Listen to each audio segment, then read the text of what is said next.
afternoon and welcome to the Suite Approvals webinar presented by the Vester Group. Today's presenter is Ross Cortese. Ross has been working with Suite Approvals in a client-facing role for, gosh, I don't know how long, so quite a while. He knows all the ins and outs, has all the use cases. If you ever have questions about the best way to use Suite Approvals or what are some interesting ways to use Suite Approvals, Ross has been working with lots and lots of our clients to be able to kind of make sure that you're in full control of your cycles, of full control of your processes using Suite Approvals. And with that, I'm going to hand it to Ross Cortese. Ross, are you still sporting the quarantine mustache that I saw in the video conference? I am. Yep. Till I'm free, still got the mustache. Very nice. All right. Well, I will hand it off to you. Have a good one. All right. Thanks, Chris.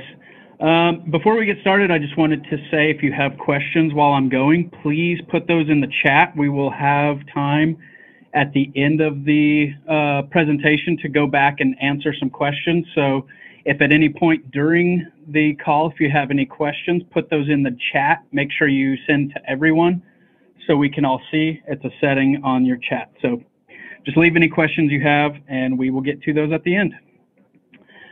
So Suite Approvals is a pretty new module. It was released by NetSuite in release 19.2. And it is NetSuite's answer to previously how people were having to do most of their approvals through workflows, setting up complex workflows, lots of conditions, lots of actions, to just get transactions or records into the right hands for people to be able to review, to approve, to get an extra stage between creation of the record and the posting transaction. So in 19.2, NetSuite released Suite Approvals to be able to take all of that people were already doing through customizations and move it into core functionality. So it's an exciting new module. It is available right now. There were a few upgrades in 20.2, but for the most part, if you're still on 2019 or in 20.1, sorry, but for the most part, if you're still in 2019.2, you can install Suite Approvals and get going. So, like I said, we are going to show you today how to say goodbye to your complex workflow approvals.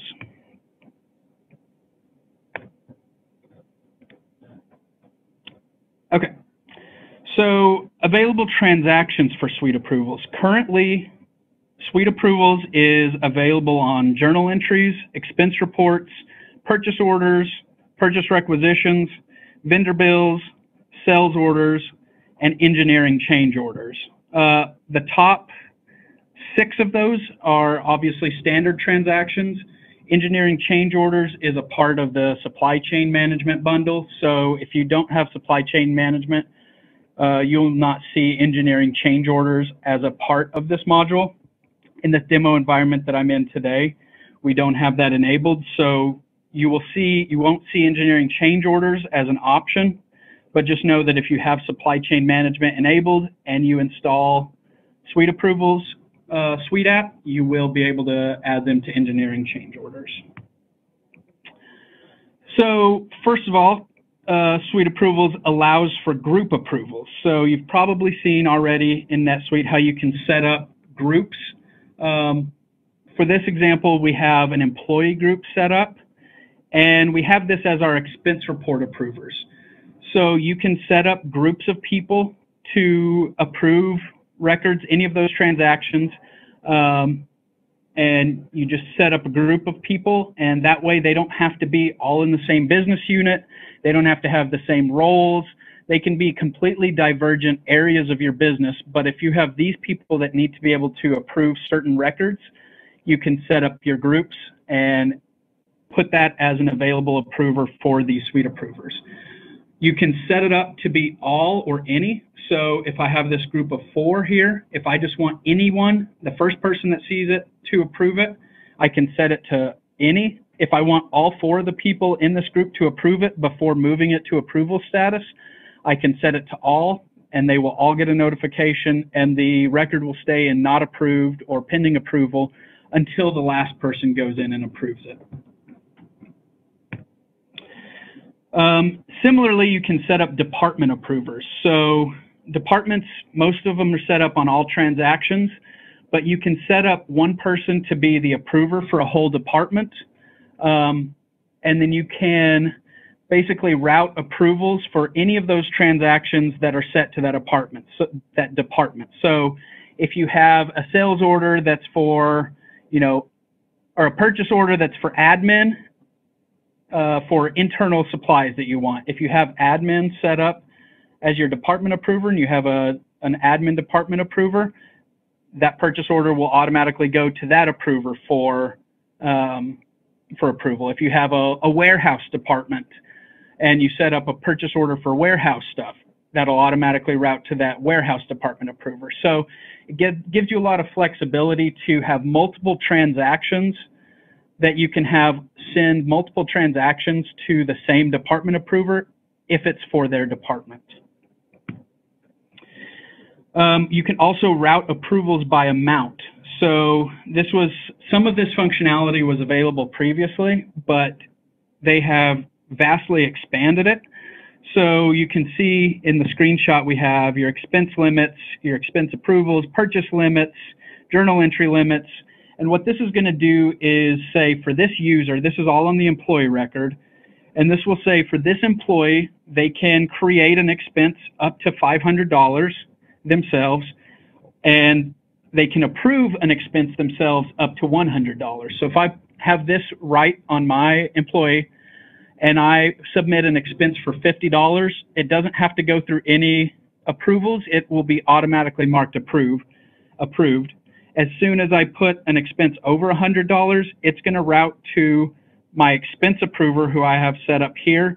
That can be their direct supervisor, that can be somebody else in the organization, but it's a way to go through and build out all of your rules by employee to let them know what transactions they can enter and what their limits are.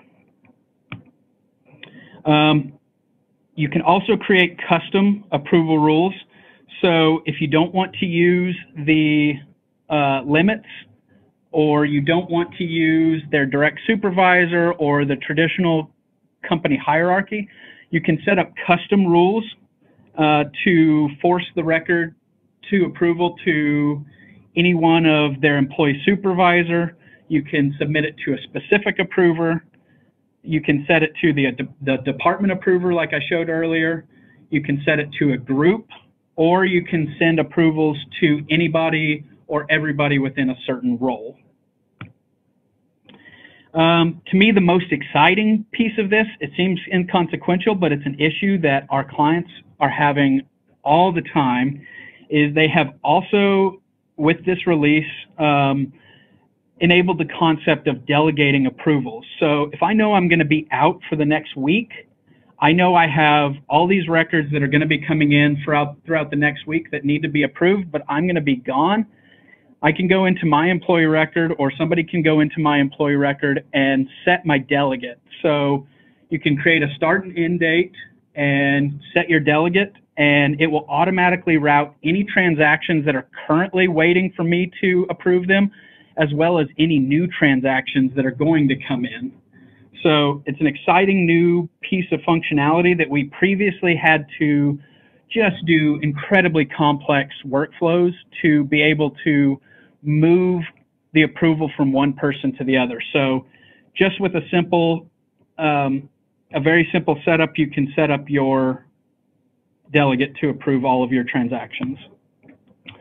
So that is enough talking about it. Let's show SuiteApprovals. So before I get started, because this is an approval flow, I've had to set up several different employees and set up several different records within this. So I'm going to be jumping around a little bit. I'll try to keep it as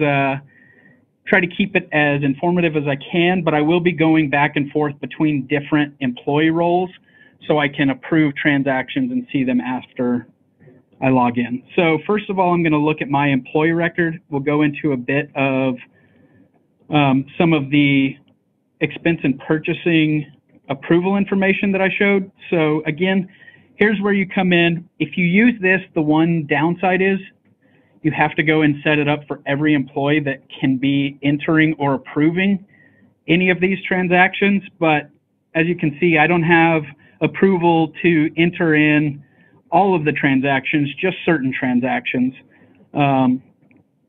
So it is a bit labor intensive first time setup, but after you set it up once you set the rules to use this rate, you can just go and update it as needed, but the rates will stay in there, the approvals will stay in there, and you pretty much just have to set it once.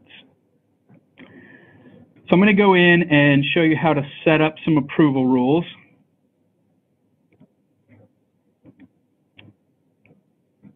So let's go ahead and create a new approval rule. NetSuite has made a really nice way to do this.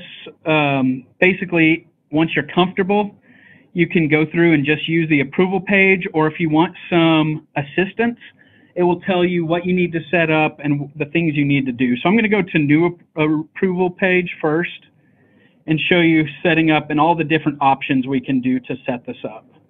So I'm going to set up just a test approval. You can set start dates and end dates. So if this approval doesn't go into effect until later this month, you can set up a start date into the future. And as soon as that date's effective, that rule will kick in. And then you can set end dates to like the end of the year if you want, or you can set it way into the future if this is going to be the rule that's going to continue. You can set the subsidiary that this is active on. You can set, if you have a save search that you have set up to do certain transactions that you want this rule to apply to. So if you have certain transactions by class that you have segregated out and you want, only sales orders that are set to the class A to go through this approval rule, you can have the save search be another condition to set up, and then you set up your priority and the record that you're going to put it on. So I'll set this one to requisition. One thing I want to caution against, especially when you start setting them up, is once you have a rule created, it cannot be removed until the end date has expired. So, and none of these fields, once I save this, none of these fields are editable except the end date. So especially when you're first starting with approval rules, you want to be very careful and make sure that you have your rule set up exactly how you want it, because as soon as a transaction goes against that rule, this approval rule cannot be deleted at all until all of the transactions against that rule have been completely moved through the approval. So something you want to make sure that you have right the first time, or if you don't get it right and you get a transaction against that rule, you'll have to set up the end date to be the same as today, and then move all of your approvals through for all of those transactions, and then create a new rule starting effective tomorrow. You cannot have two rules with the same start date or the same end date. So you can set up multiple rules with multiple different priorities. So if you have two rules for sales orders that you want to set priority to, you do this. Generally, you're going to set the priority to 1. And then this is where, when we get into the approval routing, this is where we talked about routing your approvals based on the amount. So if I have this checked, it is going to follow whatever is set up on this employee record. So this is a requisition, so I don't have requisition set up here, but there would be a similar requisition limit, a similar requisition approval limit, and a requisition approver. So if I have this set up to route approvals based on amount, it's going to use those factors, and it's going to route your approvals through based on the total of the transaction, the total you're approved for, and the total you're allowed to enter it in, and it's going to route it to your approval, and then it'll route it to their approval until it gets to somebody who has enough approval set up to be able to do a final approval of that transaction. So if I take this out and I'm going to route not on an amount, I can set up custom approval hierarchies. That's what I'm going to focus mostly on today, is these custom approvals. So within these approvals, you can set up all of your different approver types. Like we said earlier, you can do the employee's direct supervisor, which is set up on the employee record. You can set it to a specific approver. So if you want to just send it to one person in particular, you can set it to the department approver that we showed earlier. You can set it to a group, and it can go to have only any of those people in the group approve it, or you can set it to where all people in the group have to approve it. The same with role. You can set it to send to a specific role, and anybody that has that role is allowed to approve it for the final time, or you can set it to everybody with that role has to approve it. So you can set up multiple levels to this. So if you want to start and go to the employee supervisor, and then once they approve it, I want it to go to Kathy, and she's going to approve it next. That's the, we'll do approver child. And then I want it to, from there, after Kathy approves it, I want it to go to a group, expense report approvers. So you can tier this thing as much as you want. You can go back to employee supervisor again if you want. You can do as many tiers in this thing as you need to get your approvals to be as detailed or as broad as you need it. So again, this gives you a lot of flexibility for just point and click, and I can set an approval for an entire record and catch any kind of, you know, anytime a record comes in, I know who it's going to go to based on this level of hierarchy. So first off, we'll go into, to show you, I'm not going to save this one because it will not be easy to remove. So first I'm going to go into an expense report approval. So I have this one set up, and I'm going to look at this expense report approval that I've set up. I've named it expense report approval group to let me know that it's a group approver. It's set to the subsidiary of parent child. There is the ability to do cross subsidiary in 2020.2. You do have the ability to do cross subsidiary approval. So if a person in one subsidiary submits the transaction, you want somebody in a different subsidiary to be able to approve it, there is some setup that you have to set on the approver's employee record, but they did release in 2020.1 the ability to have cross-subsidiary approvers. So for this, I have this set up to go to the expense report approvers. If I go and look at this list and look at the groups, this is the group that I've set up for expense report approvers. So I've set up these 4 people to be able to approve expense reports. Right now, only Alex Smith and approver child are set up to have full access. Bill Carr and Bill Humber will be able to view these, but they will not be able to approve them. Only the people with full access can approve them. So let's go ahead and create an expense report to be able to see the approvals. So I'm going to create an expense report for Mike.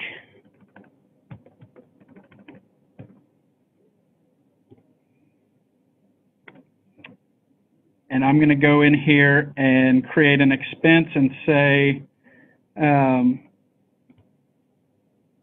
category is accommodation and currency is the US dollar. And Mike stayed at a really nice hotel, so it was $1,000 a night. And then you saw we talked about your department approver. If I have a department approver that this needs to go to, so say Mike's part of the engineering department and I have an engineering department approver set up and I want that to go to this person, I can set that up to go to the department approver if I have expenses set up to go to that. In this case, I have it set up to go to the group, so I don't need to set the department. The department's going to be based on all of our other categories and everything right now.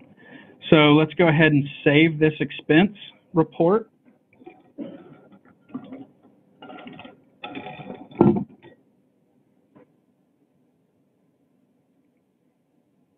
And I am in a demo environment, so it is going to behave a little bit slower. Okay, so right when it's created, we see that the approval status is still in pending approval, and it lets you know that it is running through the rule assignment right now and waiting to add the approver. So if I refresh this, you can see we set it up to go to the approver group, so it's sent to Alex Smith and approver child. And then if I click in approval history, you have all of the audit transaction, all of the audit trail for this transaction to see what status it's in, who started it, what the approver type is, and who's available to approve it. So if I go look at my emails, you'll see that I received this email. I have my email set up for approver child, and it tells me that I have this expense report that I need to go approve. So if I go log in as expense approver child,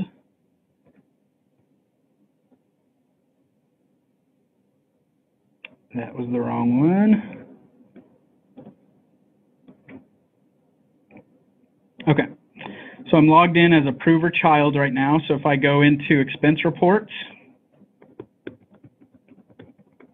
and you can set up all your dashboards to have any transactions that are waiting for your approval to show up. I don't have those set up now, but you can get that all in the dashboard.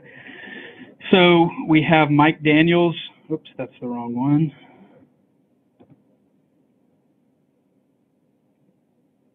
We just created this one. And for Mike's, I can come in here and review this, and you see that I have the ability now to approve, whereas my other login did not have the ability to approve because I submitted it.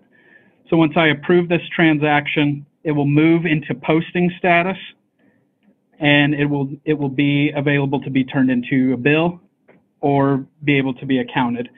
Like I said, I have this set up to be a group, but anybody in the group can approve it. So Alex does not need to approve this because I approved this. And again, if I go through the approval history, you can see that Mike submitted, it was approved by, or it was submitted on behalf of Mike, and anybody in this group could approve it, and then approver child came in and approved this. So let me go back into my main login. Nope. Okay. So let's go look at another method.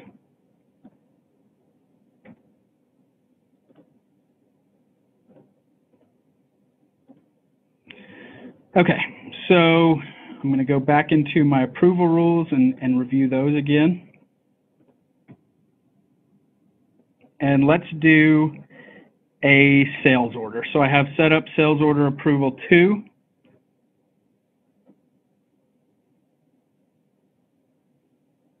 Because sales order approval 1 did not work, so I had to set up another one, and I had already had approvals against the first one, so you see that you cannot delete it. So again, just another reason why you need to make sure that when you put these in, that you put them in correctly the first time, because they're very hard to back out.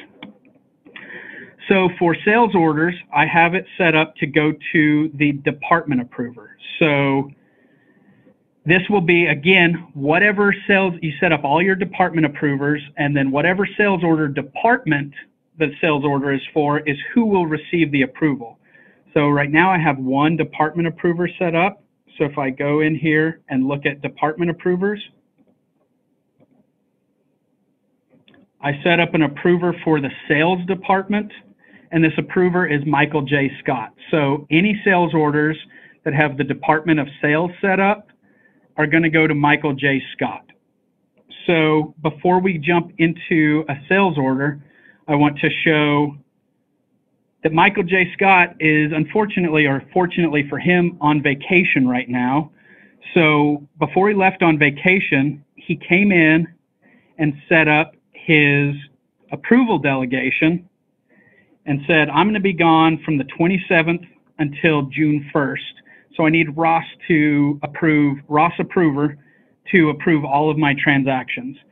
So essentially, whenever this comes through and whenever they set that, if I go look at this employee record, This employee got an email at that time to let them know that Michael Scott made you their delegate. So it's an email that goes automatically. It's system generated. As soon as Michael Scott saves on his employee record that he's going to be out for that time, it's going to automatically generate this email and send it to Ross Approver and let him know that, hey, heads up, anything that comes in for me, you're going to need to approve. So when I go in and set up a sales order, I have one that I previously set up. I'm going to make a copy of this.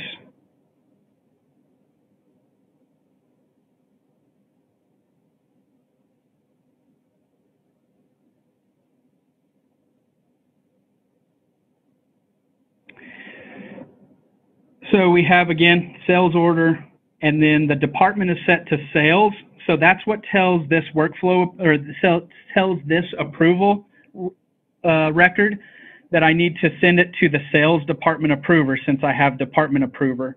If the department is products and I don't have a department approver set up, it's going to automatically approve this transaction because I don't have an approver set up. So if you do set up a transaction to route to a department approver, you'll need to make sure that all of your departments that you can set the transaction to, make sure that they all have a department approver set up.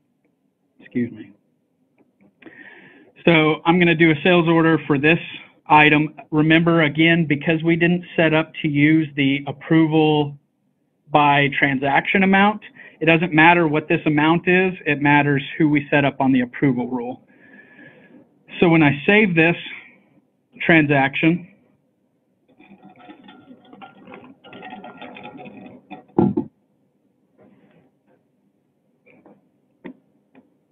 it will again be moved into pending approval status. While it's running, there is some consideration before you turn on approvals that you'll need to set certain criteria, like you have to set up your sales orders to go to pending approval. You have to turn on approval routing.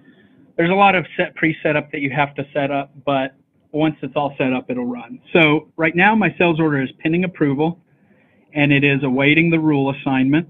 So we'll give that another chance to hit the record. So now we see that the sales order is in pending approval, and the next approver is Michael J. Scott, but Michael Scott has designated Ross Approver to be this approver. So if Michael has his computer and he's available to approve it, he still has access to approve it, but if he cannot get to it and you need to get a transaction moved through, Ross Approver does have the ability to go and approve this transaction.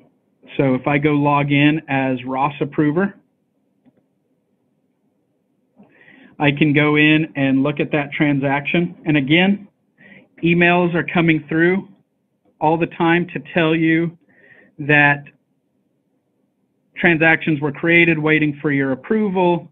The one for this sales order will come in shortly, but all of those are also available on the employee record.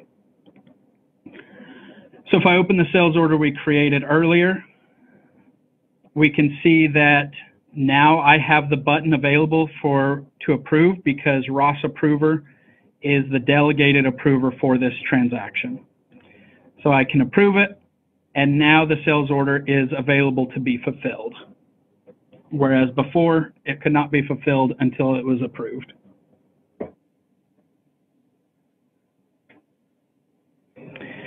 Again, we have our approval information, the day it was created, and then if I check approval history, we've got a full record of everybody that touched this. So if you have multiple layers of approvals, each time a new approval goes through, or each time it's submitted or resubmitted, if it's rejected and resubmitted, all of the audit history automatically will be on this record. So this approval history tab is automatically enabled when you install the SuiteApprovals Suite app.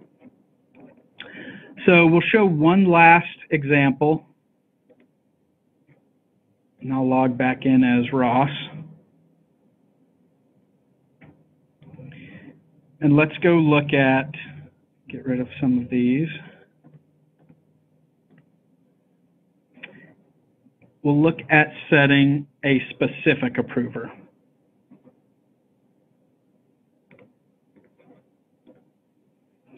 So journal entry approver I have set up to be a specific user. Again, I have Michael J. Scott set up as my specific approver. You might use this if you have one accounting person that is the head of the whole department, and no matter no matter who it's for, no matter how it's created, I want all journal entries to go to Michael J. Scott for approval. So I've set up my journal entry, and I have all of my journal entries, no matter what the class is, no matter what the department is, no matter what is set up on this, I want all of it to go to Michael J. Scott. So again, Michael is out, so he has set Ross Approver up to be the approver. So let's make a copy of this journal entry that I set up earlier.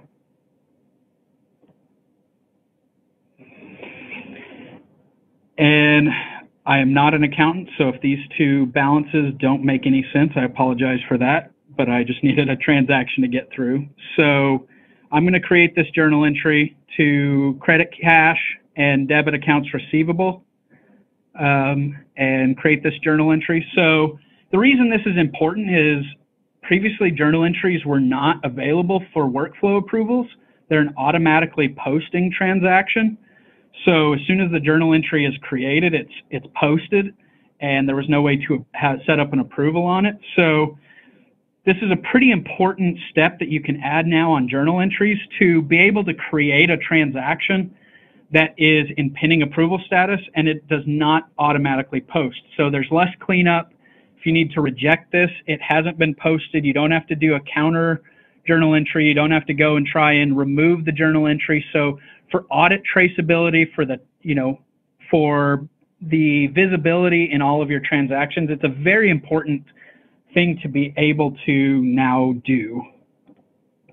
So we're still awaiting the approval rule assignment, and we see that it was sent to Ross Approver as the delegate for Michael J. Scott. Specific approver was Michael J. Scott, but it is sent to Ross Approver. And you can see the GL impact. We should have no GL impact against it yet. Oh, well, it's on there, but it's not posting, right? So it has not been posted, but it tells you what the GL impact will be. So if I go back and log in as Ross Approver,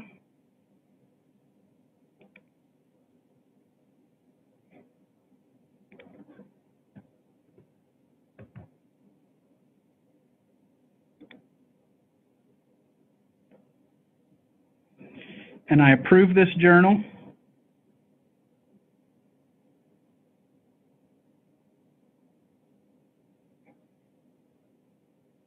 you will see that it has now been approved for posting.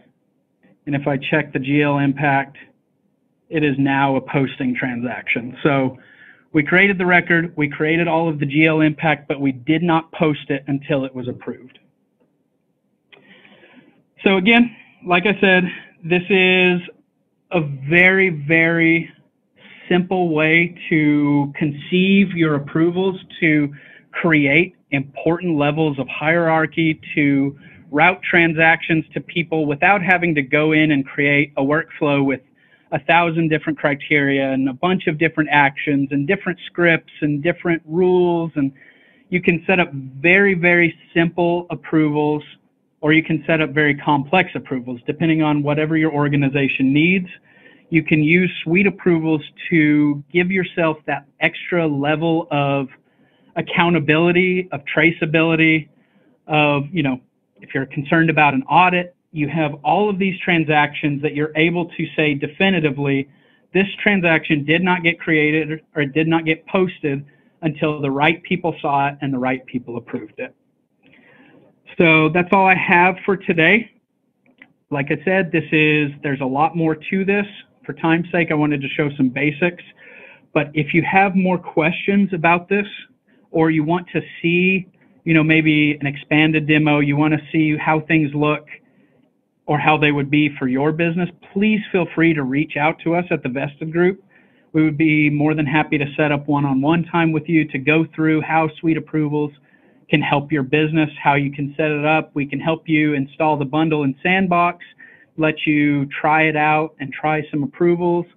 So please feel free to reach out to us. And at this time, I will go and see if we have any questions. If you have a question, feel free to put it in the chat box. So it should be in the bottom of your window. There's a little chat button. You're free to type the question in there. And we'll give a couple of minutes for any questions to pop up.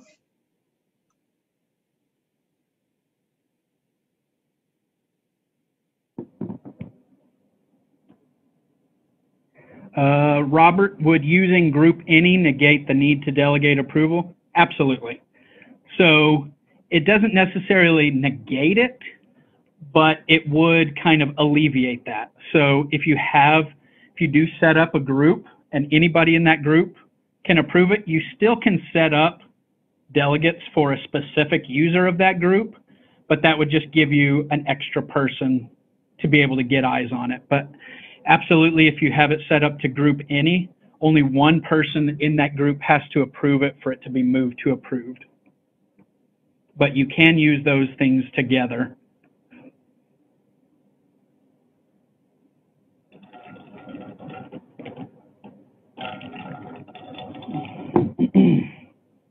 Okay, from Todd. Does NetSuite offer any reporting that provides insight into the approval rules that have been defined? Not that I know of. So I'm assuming you're asking if they have transactions that are currently awaiting a certain rule. I don't believe so. I haven't seen anything out of the box to do that, but it might be there and it might be able to be set up, but I have not so far found that. I don't want to say it's definitely not, but I don't know that off the top of my head. Excuse me. Again, from Robert, is group all the same as parallel approvals? I'm not particularly familiar with parallel approvals, so I can't really say, but it's essentially what group all does is it's not sequential. It does not have to be sequential, but the transaction will not move into approved status until everybody in that group has approved it. So it will sit in pending approval until every single person in the group has gone in and marked it approved. Is the approval rule record available via Save Search? I can find that out real quick. I don't know that off the top of my head.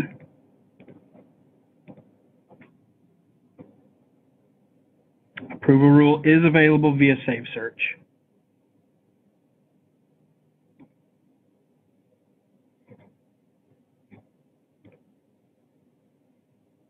So here's all your approval rules and the script.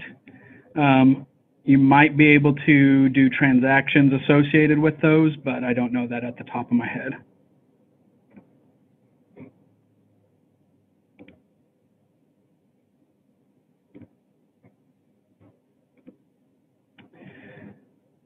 It does not look like it is available. So it is just the search for all of your different approval rules, which you can also look at by going to your list of approval rules. So that's, the Save Search isn't going to give you much more information than you get right here.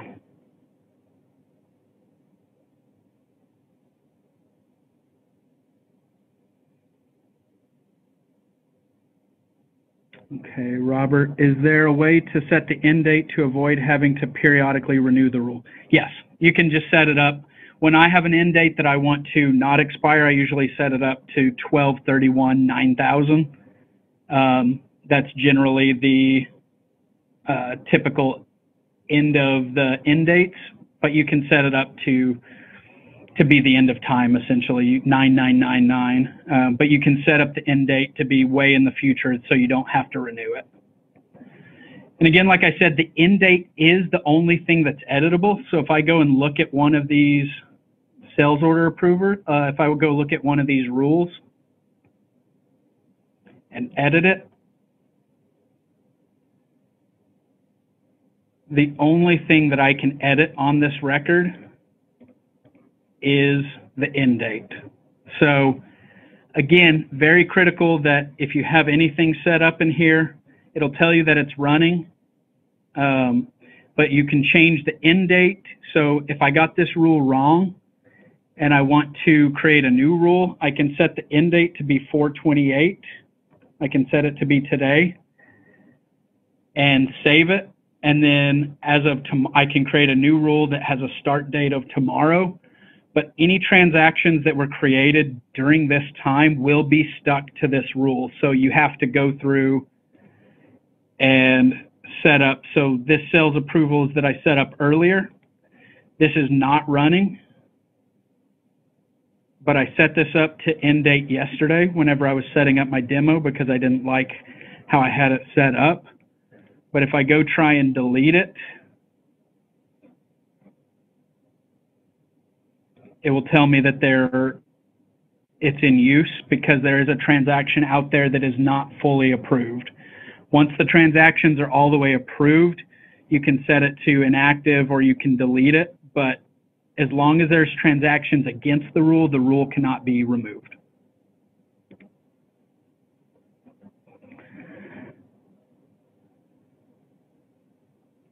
Okay.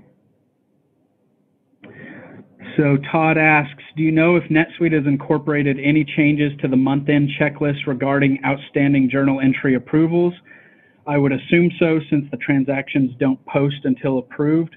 I don't know that off the top of my head, Todd, but your assumption would be the same assumption that I would have, that it would say you have non-posted journal entries because they haven't been approved. But I do not know that for sure. John asks, can you edit the approvers on a saved rule? And the answer to that is also no.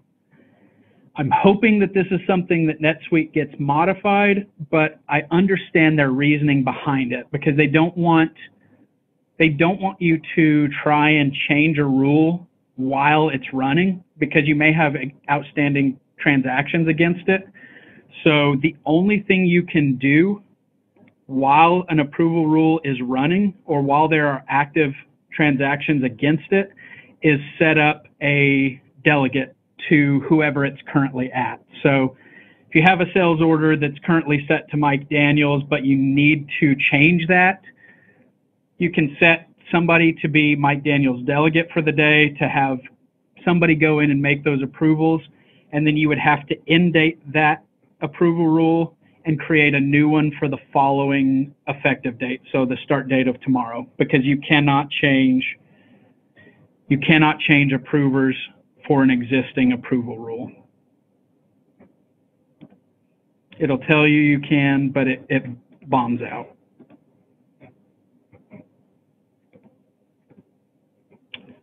I lost my chat box. 1 second. Okay.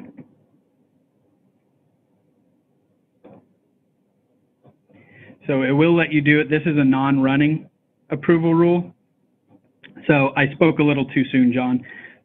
This one will let me remove them because this is not running and it's not active. But it will probably, if I try and save that, yeah, it's going to bomb that out because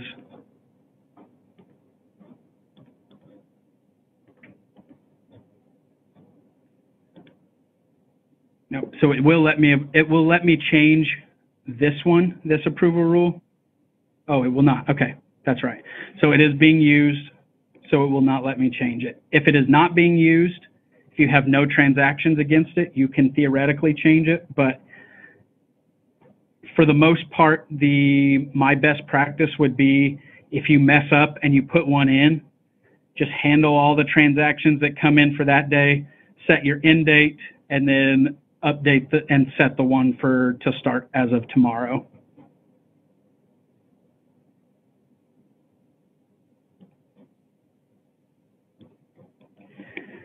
Any more questions? Well, it looks like one more. Has NetSuite published any documentation regarding rule creation examples and best practices within the Suite Answers and of a user's guide?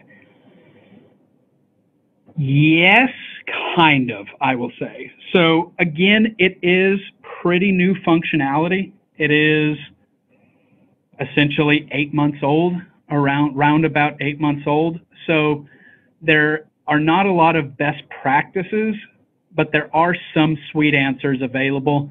For the most part, it's just going to give you a how-to.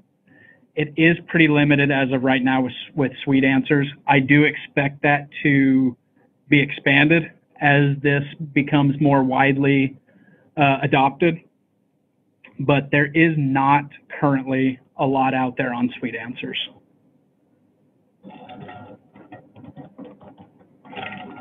You can set up, so what I will say is the Suite Answers for this is very good for if you want to enable it. It is very good about telling you all of the prerequisites you have to set up for each transaction to be able to use it. So the setup of it, excuse me, is there and it is extensive, but the best practices is not as robust as we would like to see it yet.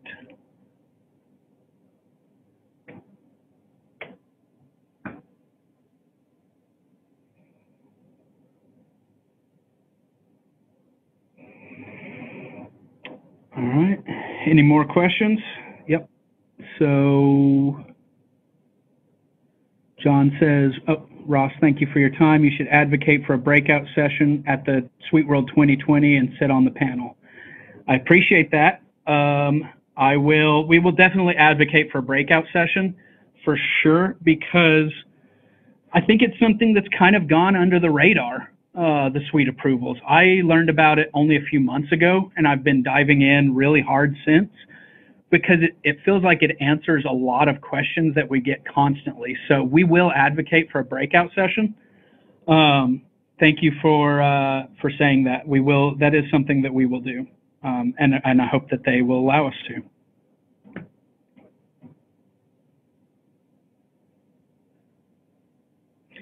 Again, this will be, before we end, this will be recorded. Chris will be editing it and we'll be putting it up on our website. So we'll be able to send out a link for the link to this meeting. So you'll be able to go through and disseminate throughout your organization. Todd says, the impact for financial audits is huge, especially for journal entries. Could not agree more. We were looking into here at the Vesta Group. We were looking at creating a base functionality for journal entry approvals, because it is extremely critical, right? So to have that layer of audit traceability for those journal entries, we created something similar for inventory adjustments, since those are automatically posting. We created in-house an inventory adjustment approval, and we were looking into doing something for journal entries as well, but this kind of solves that. So could not agree more. The impact of this, and the impact especially on month-end accounting, financial audits, journal entries, is massive. It's very important, and it's nice that they have made it available for everybody. So feel free if you want to enable this in your Sandbox account. You'll have to be a little bit careful if you have approval workflows set up. It will create a little bit of weird, kind of funky behavior if you have workflow approval set up, but you obviously don't for journal entries because that didn't exist before. So if you want to set it up in your Sandbox account and install the Suite app bundle, you can do that right away. Like I said, it is, even if you're on 2019.2, the only things that they've updated for 2020.1 is cross-subsidiary approvals and the availability of requisitions. Requisitions are not available in 2019.2, but they are available in 2020.1. So with that, I think if there are no more questions, Robert says, thank you for your time. Robert, thank you for joining. We really do appreciate it. Well, thank you all. We appreciate Chris, your do you have any time. parting? Yep. As Ross mentioned, this will be recorded and put on our website, and we'll be sending links to everybody. So thank you guys. We appreciate your time. Have a good one. Thanks, everybody.